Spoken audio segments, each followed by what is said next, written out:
તારીખ 13/8/2024 રોજ આદિવાસી યુવા જયેશ તડવી અને સંજય તડવી સાથે થયેલ અન્યાયની સામે ન્યાય મેળવવા માટે કેવડિયા ખાતે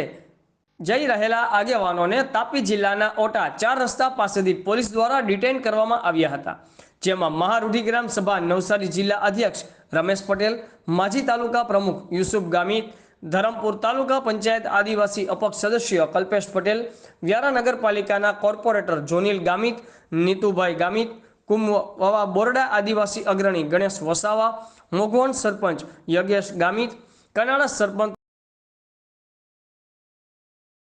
12 જેટલા યુવાનો સાથે અમે પણ જઈ રહ્યા હતા, પરંતુ સોનગઢ ઓટા 4 રસ્તા પર અમને ડિટેન કરવામાં આવ્યા છે।